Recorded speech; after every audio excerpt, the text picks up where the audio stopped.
Palavra da Verdade, com Hernandes Dias Lopes. Irmãos queridos, nós vamos abrir a Palavra de Deus no livro de Gênesis, no capítulo 4, e faremos a leitura até o verso 16. Gênesis, primeiro livro da Bíblia, capítulo 4. Gênesis capítulo 4, versos de 1 a 16. Lido o texto, não feche sua Bíblia, eu preciso que você acompanhe comigo a exposição. Coabitou o homem com Eva, sua mulher. Esta concebeu e deu à luz a Caim. Então disse: adquiri um varão com o auxílio do Senhor. Depois deu à luz a Abel, seu irmão. Abel foi pastor de ovelhas e Caim, lavrador. Aconteceu que no fim de uns tempos trouxe Caim do fruto da terra uma oferta ao Senhor. Abel, por sua vez, trouxe das primícias do seu rebanho e da gordura deste.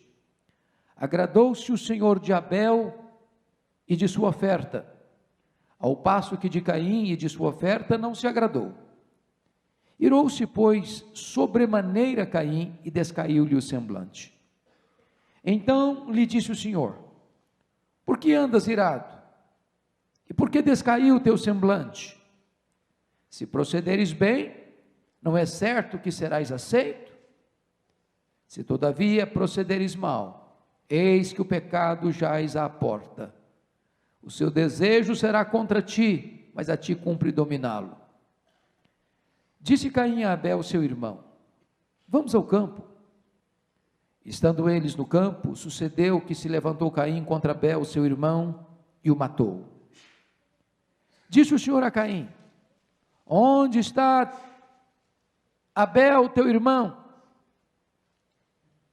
Respondeu: não sei, acaso sou eu tutor de meu irmão? E disse Deus: que fizeste? A voz do sangue de teu irmão clama da terra a mim. Eis agora, pois, maldito por sobre a terra, cuja boca se abriu para receber de tuas mãos o sangue de teu irmão. Quando lavrares o solo, não te dará ele a sua força. Serás fugitivo e errante pela terra. Então disse Caim ao Senhor: é tamanho o meu castigo que já não posso suportá-lo. Eis que hoje me lanças da tua face, ou da face da terra, e da tua presença hei de esconder-me. Serei fugitivo e errante pela terra. Quem comigo se encontrar me matará. O Senhor, porém, lhe disse: assim qualquer que matar a Caim será vingado 7 vezes. E pôs o Senhor um sinal em Caim, para que o não ferisse de morte quem quer que o encontrasse. Retirou-se Caim da presença do Senhor, e habitou na terra de Nod, ao oriente do Éden. Eu quero meditar com vocês nesta noite sobre o tema sentimentos perigosos. Sentimentos perigosos. Neste capítulo 4 de Gênesis, nós temos o mundo e a igreja dentro da família de Adão e Eva. O mundo e a igreja estão aqui, dentro desta família, representados por Caim e Abel. Caim revela a nós que o nosso maior inimigo não está fora de nós. O nosso maior inimigo está dentro de nós. A pessoa mais perigosa do mundo para nós é aquela que vemos diante do espelho. No capítulo 3, Adão e Eva são vencidos pelo diabo. No capítulo 4, Caim é vencido por si mesmo, pela carne. No capítulo 3, Eva é seduzida a pecar. No capítulo 4, Caim não aceitou ser dissuadido do seu pecado, nem mesmo sendo exortado pelo próprio Deus. Caim não aceitou sequer confessar o seu pecado. Caim também não aceitou, nem admitiu o seu castigo. Por isso eu gostaria de, à luz desse texto, extrair algumas lições para o nosso ensino nesta noite. E a primeira lição que eu quero destacar é que os sentimentos perigosos transpiram dentro da própria família. E o primeiro ponto dentro deste que quero ressaltar é que a família de Adão e Eva é uma prova irrefutável da malignidade do pecado. Se não, vejamos. Hoje é muito comum a gente tentar trazer determinadas desculpas para o ser humano, dizendo que o meio é que corrompe, é que o homem é produto do meio. Embora isso seja parte da verdade, não é toda a verdade. Mas vejamos uma coisa. Caim vive num lar, e nesse lar, vocês notem que ele não tem parentes, ele não tem amigos, ele não tem um meio corrompido, ele não tem uma sociedade devassa, a mídia não o corrompe, a sociedade não o corrompe, o meio não o corrompe. Toda malignidade que afeta Caim não vem de fora, vem de dentro. Ele não sofre influência externa. O meio, como dizia John Locke, não é quem o contaminou. Ele não era uma tábua rasa, ele não era uma folha em branco. Todo o potencial do mal que o destruiu não veio de fora, veio de dentro do seu coração. Ele era um ser potencialmente carregado do pecado que destruiu a sua vida. Nós poderíamos dizer que a verdadeira depravação total já estava lá, na sua própria vida. A segunda coisa que eu chamo a sua atenção, dentro desse primeiro ponto, é que a família de Adão e Eva prova que nem todos sabem lidar com os seus sentimentos. Nem todos. Vejam vocês que Caim e Abel são filhos dos mesmos pais. Eles sugaram o mesmo leite materno. Eles receberam as mesmas instruções. Eles foram criados dentro do mesmo padrão de ensino religioso, de culto a Deus, de temor a Deus. Ouviram os mesmos ensinamentos, cresceram no mesmo lar, no mesmo ambiente, ouvindo as mesmas histórias. Mas diz 1 de João, capítulo 3, versículo 12, que Caim era do maligno.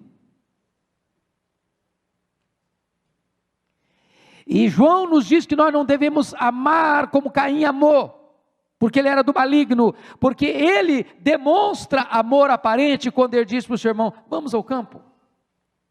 Nós somos amigos, nós somos irmãos, nós estamos juntos.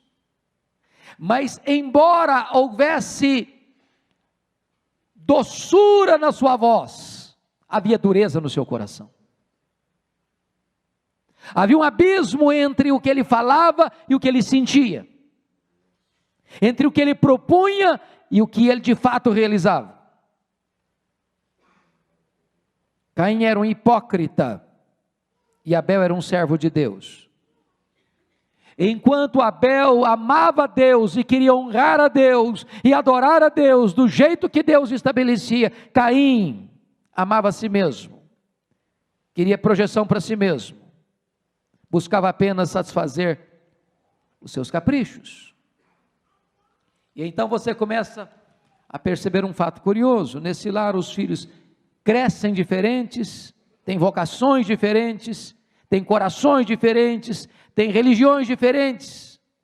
A religião de Abel é verdadeira, a religião de Caim é falsa. Tanto é falsa, que quando Judas escreve a sua carta, que tem um único capítulo, lá no versículo 11, falando dos falsos profetas, diz que os falsos profetas seguiram o caminho de Caim, é o caminho da falsa religião, é o caminho das obras, é o caminho da exaltação do homem, é o caminho antropocêntrico, é o caminho em que a vontade do homem prevalece e não a de Deus. Mas notem uma coisa interessante em terceiro lugar. A família de Adão e Eva prova que as batalhas sentimentais mais intensas são travadas dentro de casa e dentro da igreja. Quando Caim nasceu, o nome dele significou possessão. Quando Abel nasceu, o nome dele é sopro, vaidade, passageiro. Ou seja, não adianta dar nomes bonitos nos filhos. Nome bonito não salva ninguém. Se salvasse, Absalão, pai da paz, seria assim um monumento de virtude. E ele foi um conspirador. Portanto, eu destaco aqui alguns pontos importantes. O primeiro é o seguinte: nesse lar havia prática religiosa, é verdade. Diz a Bíblia que Abel adora a Deus, conforme os preceitos de Deus, e que também Caim tenta adorar a Deus da sua própria maneira. O que faltava naquele lar não era a expressão religiosa. Segundo, neste lar havia mais disputa do que comunhão, porque a Bíblia diz que Caim está mais infeliz com o sucesso espiritual de seu irmão, do que desejoso de aceitar e acertar a sua vida com Deus. Notem isso, irmãos. O que aborrece Caim não é o fato de Deus exortá-lo. O que aborrece Caim é o fato de Deus aceitar o seu irmão. Esse é um sentimento terrível. É quando eu me aborreço mais com a vitória do outro do que com a possibilidade de eu acertar. É quando a vitória do outro me entristece mais do que eu poder imitá-lo e também acertar na vida. É quando eu sou o centro do universo e não posso admitir que ninguém faça sombra na minha vida.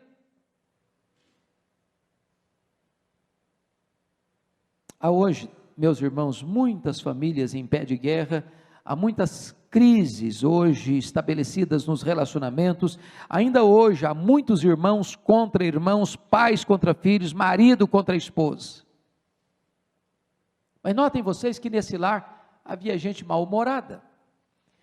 E veja comigo, por favor, o que acontece no verso 5, ao passo que de Caim e de sua oferta não se agradou, irou-se, pois, sobremaneira Caim. E se você percebe, a ira de Caim, segundo os estudiosos, ela é endereçada a Deus. Ele está irado com Deus. Porque Deus não apenas o rejeita, mas rejeita a sua oferta, e Deus faz mais, Deus aceita Abel e aceita a sua oferta. Ele não pode admitir o seu erro, ele não aceita a correção de rota, ele não tem disposição de aprender, ele não tem coração quebrantado, ele está cheio de ira, de uma ira acesa, que como um fogo devora e o destrói. Se você perceber, o semblante dele descai, ou seja, ele perdeu a graça, perdeu o sentido da vida, perdeu a alegria, perdeu o entusiasmo para viver.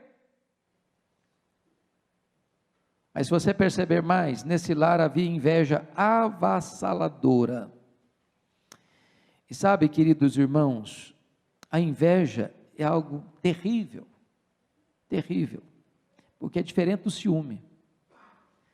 Uma pessoa, quando ela está em ciúme, ela quer ser igual a outra, ou ela quer o que é da outra, mas a inveja, ela não se sente feliz com o que a outra tem, ela está infeliz porque a outra tem, Ela não quer o que é da outra, ela quer que a outra não tenha.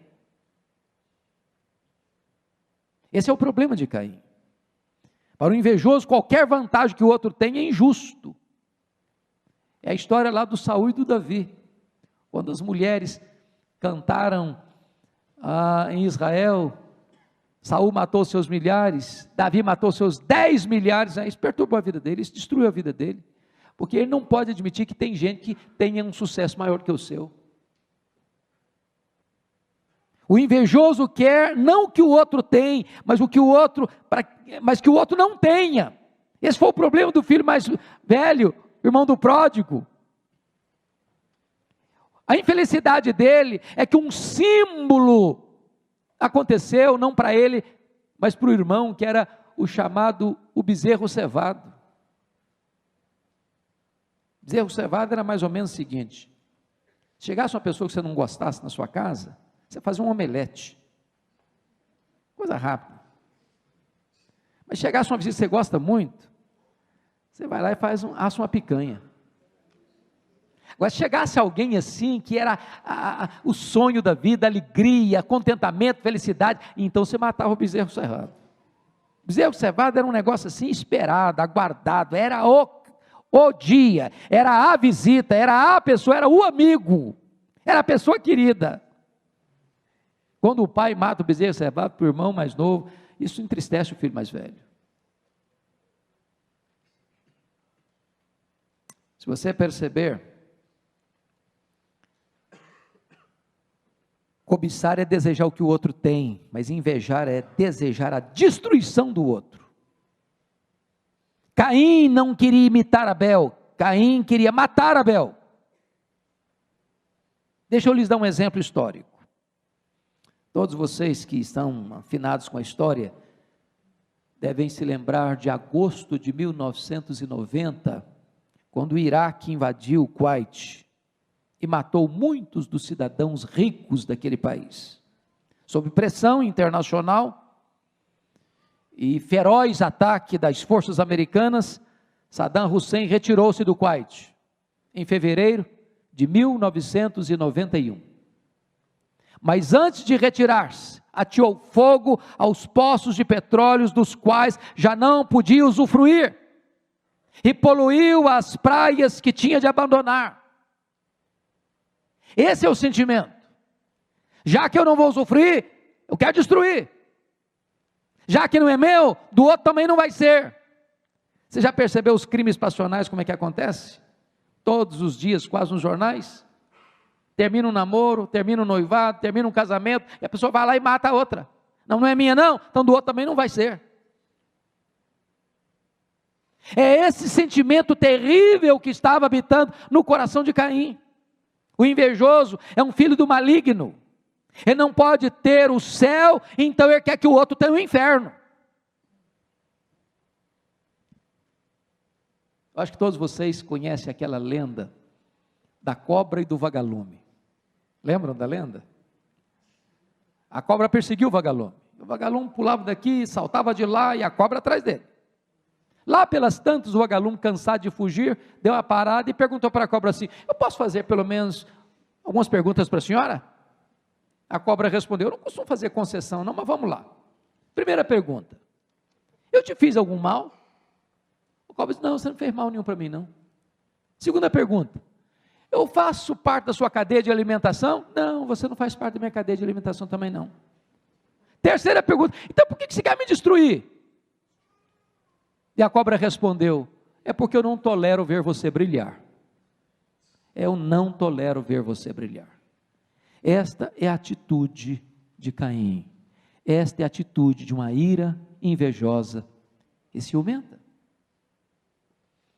Segunda coisa que eu chamo a sua atenção no texto: os sentimentos perigosos transpiram até mesmo na adoração. Ô irmãos, isso é terrível. Porque o que você acha de culto? Culto é uma hora assim que a gente está despojado de vaidade, de soberba, de pecado, a gente está assim, coração devoto, não é isso? Não é isso que se espera? Olha como é que o pecado é terrível. Olha como é que o nosso coração é enganoso. Olha como é que o pecado é maligno. o pecado transpira até no momento de culto e adoração. Se não, vejamos, antes de Deus aceitar o nosso culto, Deus precisa aceitar a nossa vida. Culto não é apenas aquilo que nós trazemos nas mãos, culto é aquilo que nós somos, em primeiro lugar.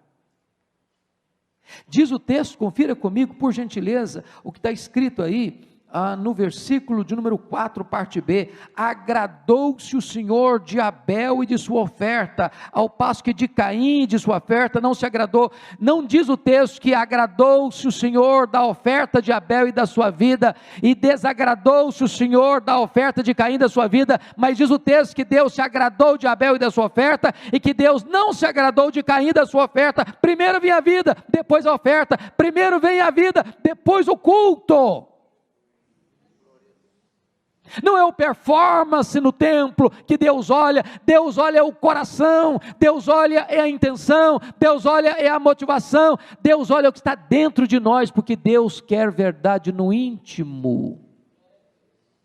Oh, irmãos queridos, quão solene é isso? Agora notem vocês, versículo de número 5: ao passo que de Caim e de sua oferta não se agradou. Embora há tantos debates e tantos comentários e tantas opiniões acerca do que exatamente isso significa, dá-nos a impressão, e parece-nos que a maioria dos comentaristas caminham nessa direção, é que havia duas coisas aqui que Deus não aceita. Primeiro, Deus não aceita a vida de Caim, e Deus não aceita o culto de Caim. Que Deus aceita a vida de Abel, e Deus aceita o culto de Abel. É bem verdade que nós estamos numa fase tão incipiente da história, mas desde o Éden, quando aquele primeiro casal que peca, os nossos primeiros pais, e se cobriram com folhas de figueiras, diz a Bíblia que Deus fez para eles roupas com peles de animais, e ali já estava a primeira prefiguração da expiação, de que um inocente precisava ser morto, e o sangue precisava ser derramado, para que eles pudessem ser vestidos adequadamente, e a Bíblia usa essa linguagem da vestidura própria, que é símbolo da justiça de Deus, e a justiça de Deus é aplicada a nós pelo sangue que foi derramado, o sangue do Cordeiro de Deus.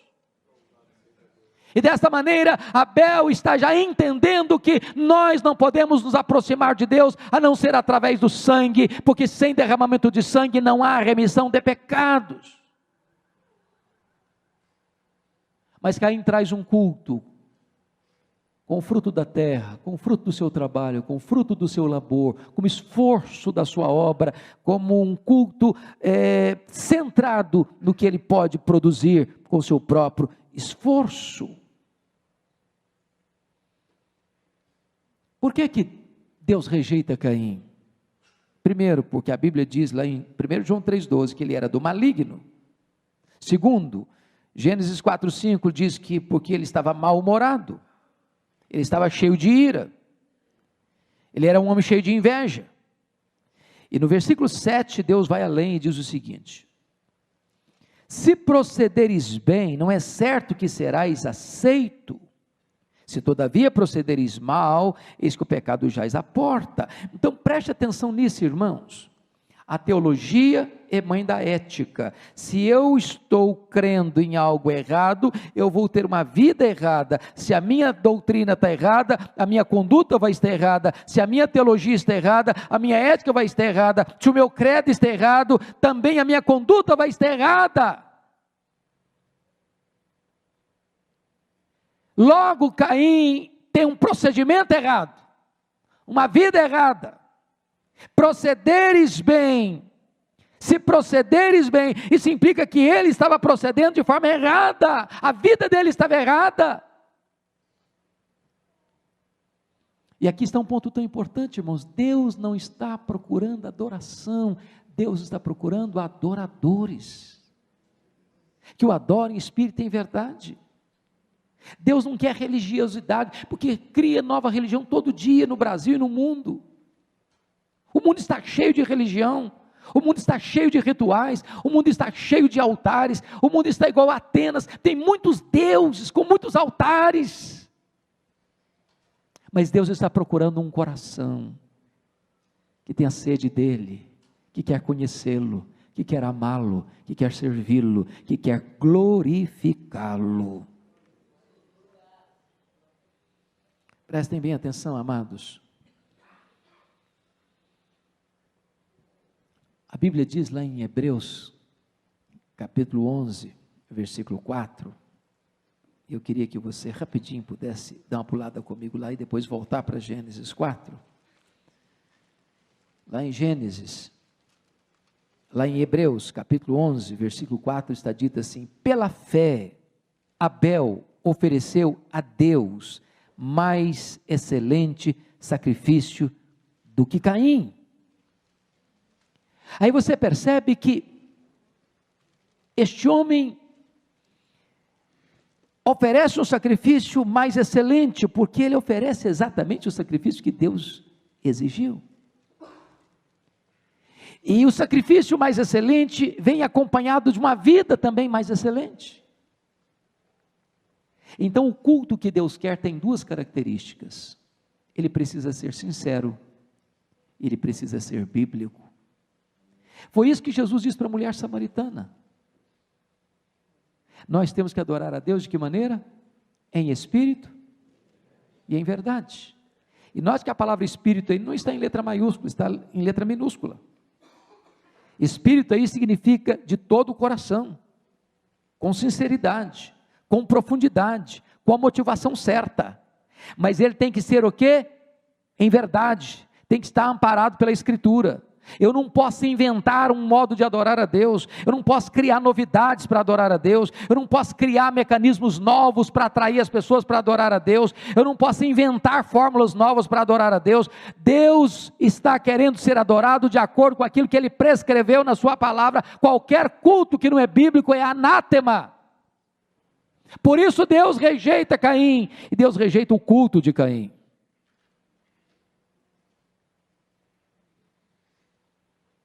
Mas eu quero olhar um terceiro ponto nessa mensagem.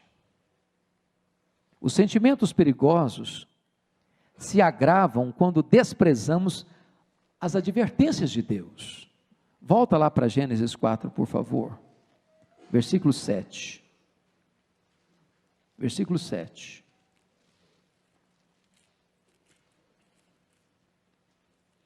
Você pode ler o versículo 7 comigo? Vamos juntos? 6 e 7, por favor. Então lhe disse o Senhor: por que andas irado? E por que descaiu o teu semblante? Se procederes bem, não é certo que serás aceito? Se todavia procederes mal, eis que o pecado jaz à porta. O seu desejo será contra ti, mas a ti cumpre dominá-lo. Veja você que Caim é chamado ao arrependimento. Mas Caim, a despeito de ser repreendido, exortado por Deus, ele não se humilha, ele não se quebranta, ele não emenda os seus caminhos, ele não obedece. Agora, irmãos, nós estamos estudando aqui hoje, não é por causa de Caim, é por causa de você, é por causa de mim. Porque Deus também nos avisa, porque Deus também nos adverte, porque Deus também nos alerta, porque Deus também nos exorta, porque Deus também nos corrige, porque Deus também acende o alarme na nossa vida e toca a trombeta. Deus está dizendo para você e para mim: filho, não vá, filho, não faça, filho, não veja, filho, não toque, filho, não se misture, filho, não deseje, filho, se afaste, filho, não se afaste da minha presença. E quantas vezes, meus irmãos, o Caim está em nós, o coração de Caim bate no nosso peito, o sangue de Caim corre nas nossas veias. Quantas vezes nós estamos debaixo da pele de Caim? Quantas vezes nós temos o DNA de Caim? Quantas vezes nós somos Caim?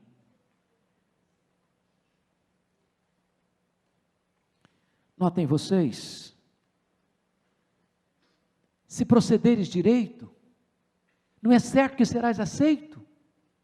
Olha que coisa maravilhosa. Se Deus corrige, é porque Ele ama. Meu filho, não vá por esse caminho. Se você fugir desse caminho, meu filho, se você voltar para mim, se você me obedecer, se você me honrar, se você fizer o que é certo, meu filho, eu vou te aceitar, meu filho, eu vou te receber, meu filho, eu vou receber o seu culto, meu filho, eu vou ter deleite em você, eu vou ter prazer em você. Deus está dando uma porta, abrindo uma porta, Deus está mostrando o caminho, Deus está mostrando a direção. E quantas vezes, a despeito da correção e da exortação, nós preferimos, em vez de fugir do pecado, consumar o pecado. Caim é confrontado por Deus antes de matar Abel, e ele responde com um silêncio gelado. Caim é confrontado por Deus depois de matar Abel, e ele responde com evasivo hipócrita. Veja mais, Caim, em vez de se voltar para Deus, fugiu de Deus, e usou máscaras para consumar o seu pecado. Se não, vejamos, primeiro a máscara da mentira, a máscara da traição e da hipocrisia, no versículo 8, você pode ler o 8 comigo? Vamos juntos? Disse Caim a Abel, seu irmão, vamos ao campo. Estando eles no campo, sucedeu que se levantou Caim contra Abel, seu irmão, e o matou. Vamos ao campo. O que tem por trás dessas palavras, vamos ao campo?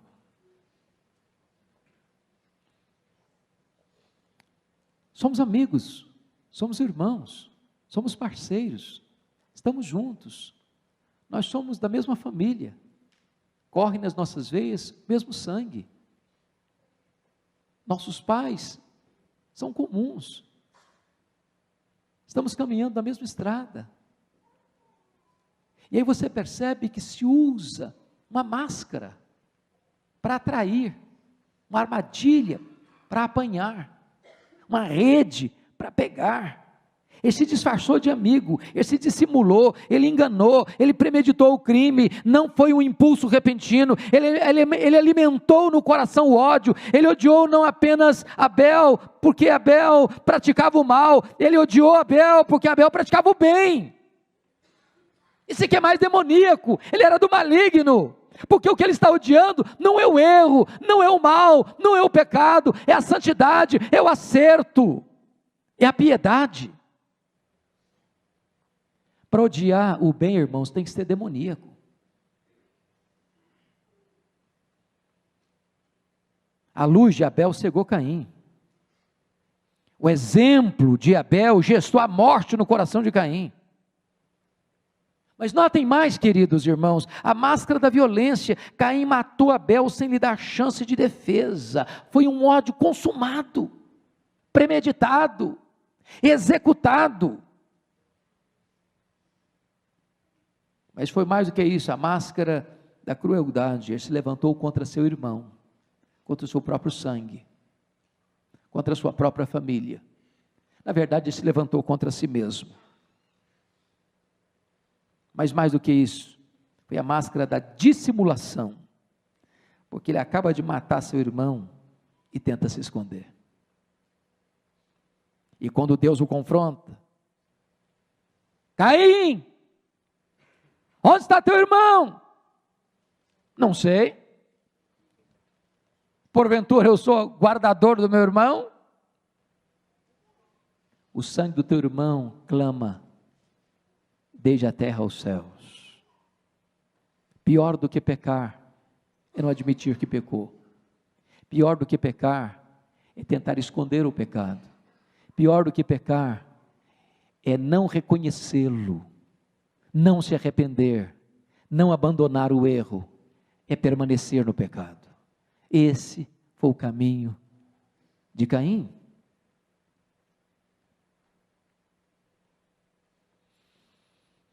Então Caim tem algumas agravantes no seu pecado. Ele matou seu próprio irmão, a quem devia proteger. Abel era um bom irmão, a quem ele devia imitar. Deus o dissuadiu a não cometer o crime. Mas Caim mascarou-se de amigo e cruelmente matou seu irmão. Por isso, irmãos, eu quero olhar agora o que está aí no versículo 7, para você parar um pouquinho e pensar comigo. O que nós estamos tratando hoje não é de Caim, é da nossa vida. Então bota o seu nome aí no versículo 7. Se procederes bem, Hernandes, se procederes bem, José, se procederes bem, Marta, se procederes bem, João, se procederes bem, Manuel, se procederes bem, não é certo que serás aceito? O que é que hoje na sua vida precisa ser corrigido? Que caminho hoje precisa ser emendado na sua vida? O que é que hoje você e eu estamos fazendo que não está agradando a Deus, e Deus hoje pela sua palavra está nos exortando? Fuja desse caminho, tire essa mágoa do coração, tire esse ódio do coração, acabe com esse sentimento. Se procederes bem, não é certo que serás aceito. Agora, se não procederes, se todavia procederes mal, eis que o pecado jaz à porta, o seu desejo será contra ti. Para um pouquinho para pensar nisso, o seu desejo será contra ti. O que é o pecado, irmãos? Não é um desejo, não é um impulso que às vezes vem assim, dá vontade de fazer, mas se você fizer a sua vontade, você vai estar agindo contra você, você vai estar destruindo você vai estar arruinando você vai estar laborando contra você mesmo, você vai estar trabalhando contra você mesmo, você vai estar destruindo a sua própria vida.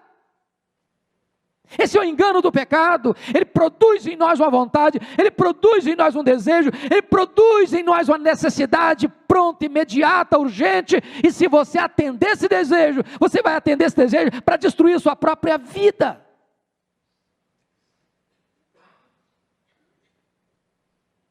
Eu quero concluir. O último ponto dessa mensagem é que os sentimentos perigosos não ficam encobertos e eles podem passar para futuras gerações. Veja comigo, por favor. Finalmente, o que você vai ver aqui são as consequências disso. Primeiro, não há pecado que não fique encoberto aos olhos de Deus. Você pode ler os versos 9 e 10 comigo? Vamos juntos? Disse, todos juntos, por favor. Disse o Senhor a Caim: onde está Abel, teu irmão? Ele respondeu: não sei. Acaso sou eu o tutor do meu irmão? E disse Deus: que fizeste? A voz, o sangue de teu irmão clama da terra a mim. Agora preste atenção, irmãos. Deus faz essa pergunta de forma retórica: onde está Abel, teu irmão? Será que Deus não sabia? Claro que sim. Deus não faz essa pergunta para Caim porque precisava de uma informação. Deus faz essa pergunta para Caim para despertar a consciência de Caim. Porque o pecado é tão maligno, que às vezes, mesmo depois que nós o cometemos, ainda nós não temos consciência de quão maligno ele é, e nós não temos consciência da necessidade do arrependimento. Que fizeste? E a pergunta é para você hoje: o que é que você tem feito? O que é que eu tenho feito? O que é que nós temos feito? Porque aquilo que nós fazemos e ninguém viu, Deus viu. Aquilo que nós fechamos a porta do quarto para ninguém ver, Deus estava lá. Aquilo que o pai e a mãe não sabem, Deus sabe. Aquilo que a esposa e o marido não sabem, Deus sabe.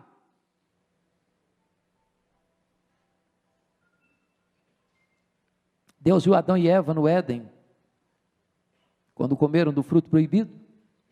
Deus viu Caim matando Abel, Deus viu Acã roubando, Deus viu Ananias e Safira mentindo, Deus vê você e eu. Segunda coisa, a maldição do pecado é um terrível peso sobre o transgressor. Você pode olhar o versículo 13 comigo, por favor, vamos juntos? Então, disse Caim ao Senhor: é tamanho o meu castigo, que já não posso suportá-lo. Agora preste atenção nisso, que o Caim não demonstra arrependimento. O que é arrependimento, irmãos? É aquilo que passou pelo coração de Davi, quando ele caiu em si, diante do pecado dele, ele diz: contra ti somente pequei. Caim não está nem um pouquinho angustiado porque ele ofendeu a Deus, ele não está nem um pouquinho angustiado porque matou seu irmão, ele está angustiado porque ele vai sofrer as consequências do seu pecado. Ele é egoísta. Isso não é arrependimento. Talvez remorso. Arrependimento não. Então o pecado gera maldição. Versículo 11, Deus diz: és agora, pois, maldito. Segundo, o pecado desinstala a pessoa. Versículo 12. Quando lavrares o solo, não te dará ele a sua força, ou seja, você vai ter que penar agora, e serás fugitivo e errante perante a terra. O pecado faz isso, torna você fugitivo. Você pode estar no meio de uma multidão, você está sozinho. Você pode estar dentro da igreja, você está angustiado, você está sozinho. Você pode estar no meio da família, você está sozinho. O pecado faz você ficar errante. Terceiro, o pecado oprime, esmaga e escraviza. É isso que está no versículo 13, é aquela sensação horrível, de angústia, de peso, de falta de paz, de alegria, e você pode ter tudo na vida, a sua vida está amarrada, a sua vida está oprimida, a sua vida está esmagada, achatada debaixo de um rolo compressor. Olha outra consequência, a quarta consequência, no versículo 15, a pessoa não consegue ficar livre das suas memórias, das suas reminiscências. Versículo 15 diz que Deus pôs um sinal em Caim. Eu acho que toda hora, eu não sei que sinal era esse, se era uma marca no corpo, se era não sei, a Bíblia não diz, então não vamos cogitar, mas o certo é que tinha uma marca visível, e uma marca que outras pessoas podiam ver. E toda vez que Caim olhava para aquela marca, ele dizia: eu pequei, eu pequei, eu pequei, eu pequei, eu pequei. Oh, irmãos, o pecado é maligníssimo. O pecado é pior que a pobreza, o pecado é pior que a doença, o pecado é pior que a morte, o pecado é pior que o inferno. O pecado nos afasta de Deus agora e pode nos afastar para sempre de Deus.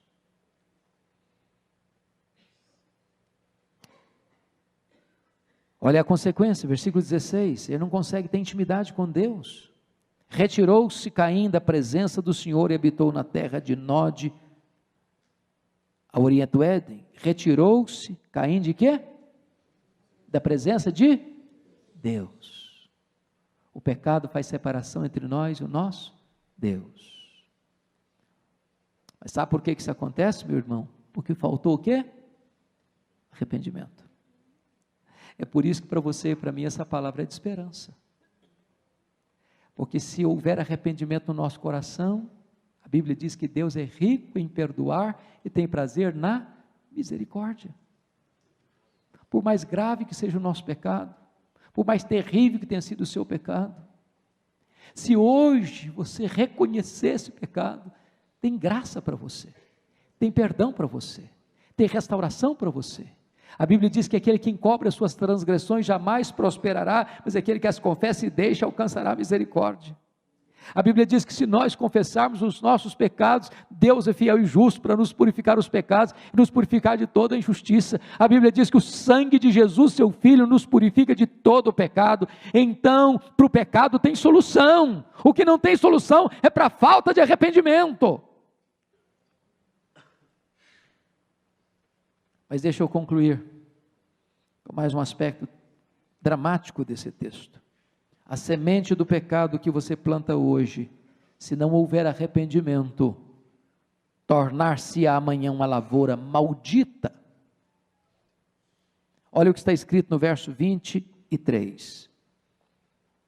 Se você ler dos versos 17 a 26, você vai ver a genealogia de Caim, a descendência de Caim. E um dos descendentes de Caim, lá no versículo 18, é Lameque. No verso 23, quem é Lameque? Diz o texto, versículo 23, disse Lameque às suas esposas, Ada e Zilá, ouvi-me, vós mulheres de Lameque, escutai o que passo a dizer-vos, matei um homem porque ele me feriu, e um rapaz porque me pisou. Como é que é a descendência de Caim? Um homem que se afasta da presença de Deus sem arrependimento, é uma descendência maldita, é uma descendência que se embrenha no pecado, é um homem que agora, ele não apenas, ele caiu no pecado, mas Lameque exulta no pecado, ele aplaude o seu pecado, ele faz propaganda do seu pecado, ele destrói o sentimento de família, porque a poligamia começa aqui com Lameque, a destruição dos valores da família começa aqui com a descendência de Caim. O projeto de Deus é que o homem tenha uma mulher e a mulher tenha um homem, mas a Bíblia diz que Lameque tinha duas mulheres e ele destrói o valor da família. Ele não só destrói o valor do casamento, mas ele se torna um homem violento, um homem assassino, um homem virulento, um homem que tem ódio no coração, e um homem que não consegue perdoar, um homem que não consegue se relacionar, a não ser para destruir o seu próximo, que ele acha que foi ofendido por ele.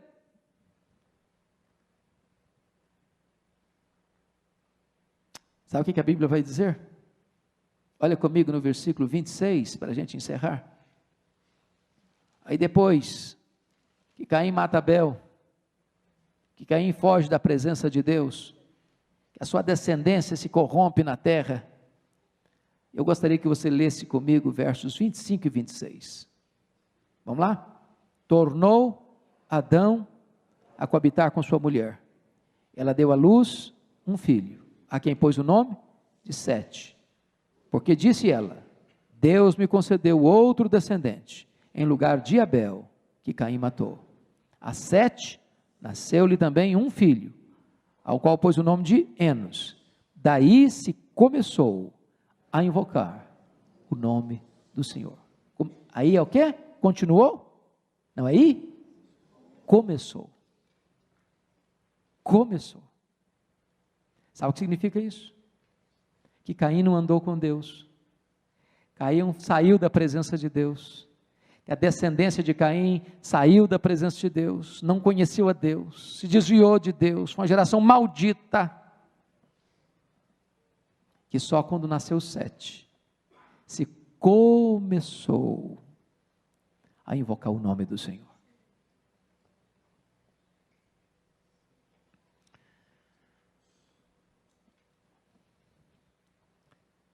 Uma pergunta para nós encerrarmos aqui. O que nós estamos semeando hoje é o que você vai colher amanhã. Que semeadura nós estamos fazendo hoje na nossa família, na nossa descendência? Como serão nossos filhos? Como serão nossos netos? Como serão nossos bisnetos? Quando Deus olhou para a descendência de Caim, ela se corrompeu. Se corrompeu, se corrompeu, se corrompeu, até que Deus precisou intervir no mundo com juízo. Mas hoje, irmãos, nós podemos tomar um outro caminho, diferente do caminho de Caim. Hoje Deus está nos exortando, hoje Deus está nos alertando, hoje Deus está nos corrigindo, hoje Deus está nos chamando para acertarmos a nossa vida com Ele. Hoje Deus está nos chamando para andarmos com Ele. Hoje Deus está nos dando uma nova chance, uma nova oportunidade de emendarmos os nossos caminhos e acertarmos a nossa vida com Ele. E se nós acertarmos a nossa vida com Deus, Ele está nos prometendo, eu vou aceitar vocês. Eu vou aceitar vocês, eu vou dar uma nova chance a vocês, vou dar uma nova oportunidade a vocês, vocês vão me servir, vocês vão me adorar, eu vou aceitar a vida de vocês, eu vou aceitar o culto de vocês, e eu vou abençoar a descendência de vocês, e eu vou abençoar a geração de vocês.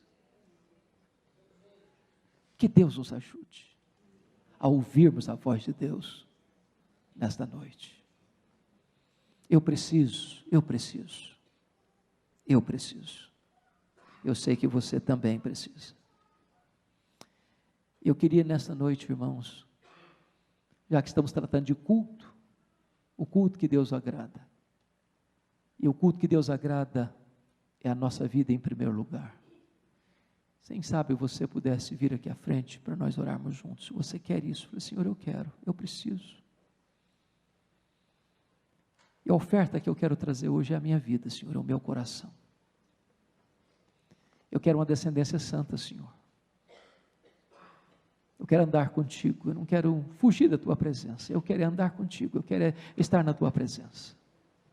Eu não quero endurecer meu coração. Eu não quero ter uma cerviz dura, Senhor. Porque a Bíblia diz que aquele que é exortado muitas vezes endurece a sua cerviz, é quebrado sem que haja cura. Hoje Deus está nos dando a oportunidade de sermos tratados, de sermos curados, de sermos restaurados, de recomeçarmos uma caminhada nova com Ele.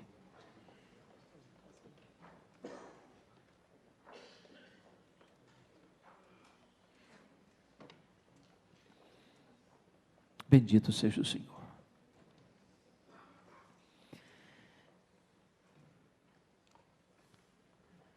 Ah, Senhor Deus, nós não somos melhores do que Caim. O pecado é terrível, o pecado é enganoso, o pecado é maligníssimo, o pecado nos seduz, o pecado nos atrai, o pecado é uma armadilha para nós, e nós estamos aqui, Deus, para te pedir misericórdia, porque não queremos nos apresentar a Ti, carregando, Senhor, no nosso coração, este elemento destruidor da nossa alma. Nós estamos aqui, Deus, quebrantados sob a luz da Tua face, pedindo-te, tem compaixão de nós. Não permita que justifiquemos o nosso pecado, que nos desviemos da Tua presença por causa do nosso pecado, mas para que abandonemos o pecado para estarmos na Tua presença. É da Tua presença, Senhor, que nós necessitamos. É da luz do Teu rosto que nós precisamos. Não permita que o nosso coração endureça, Senhor, não permita, em nome de Jesus, quebra a dureza do nosso coração. Nós queremos mais da Tua presença, nós queremos mais do Teu Espírito, nós queremos mais da Tua palavra, nós queremos mais santidade, nós queremos mais vida piedosa, nós queremos Te conhecer mais de perto, ó Deus da nossa vida. Nós queremos trazer nesta noite o nosso coração e Te oferecer, Senhor. Nós queremos que o nosso culto seja agradável na Tua presença. Senhor, corrige-nos naquilo que estamos falhando, disciplina-nos naquilo que estamos cometendo pecados contra Ti, ajuda-nos a andarmos em santidade, em novidade de vida, para a glória do Teu nome, Senhor. Tira a inveja, tira a mágoa, tira o ódio, tira a ira, tira o semblante descaído, em nome de Jesus, traz alegria na nossa face, traz o brilho do Espírito Santo no nosso rosto, traz a glória, a Shekinah dos céus, sobre a nossa vida nesta noite, em nome de Jesus. Nós Te pedimos, meu Deus, ajuda os nossos filhos, a nossa descendência, a Te conhecer, a invocar o Teu nome. Não permita, meu Deus, que a nossa descendência se afaste de Ti, não permita que a nossa descendência seja como a descendência de Caim. Em nome de Jesus, salva os nossos filhos, salva os nossos netos, salva a nossa geração, Senhor, salva os descendentes da nossa vida, em nome de Jesus, para que Te conheçam, para que Te invoquem, para que Te adorem, para que sejam vasos de honra nas Tuas mãos. Aqui estão, Senhor, famílias preciosas, nesta noite. Tu sondas os corações, Tu conheces cada família, Tu conheces cada pessoa, Tu conheces cada necessidade. Em nome de Jesus, leva-nos hoje embora para casa, Senhor, com o coração restaurado, com a alma lavada pelo sangue do Cordeiro e com o óleo da Tua unção sobre a nossa cabeça. Dá-nos um tempo novo, Senhor, dá-nos um tempo de restauração. Em nome de Jesus, alegra a alma do Teu povo, Senhor. Nós oramos, Pai, porque nós precisamos de Ti. Nós não damos um passo sequer sem o teu auxílio. Nós somos frágeis, Senhor. Nós somos vasos de barro, Senhor. O nosso bordão é frágil, Senhor. Por isso os nossos olhos estão postos em Ti. Ó Deus, nós não temos forças em nós para resistir ao pecado que tenazmente nos assedia, Senhor. Então fortalece-nos com o poder do Espírito Santo em nome de Jesus. Dá vitória ao teu povo, para o louvor da tua glória, em nome de Jesus. Aleluia, aleluia, amém.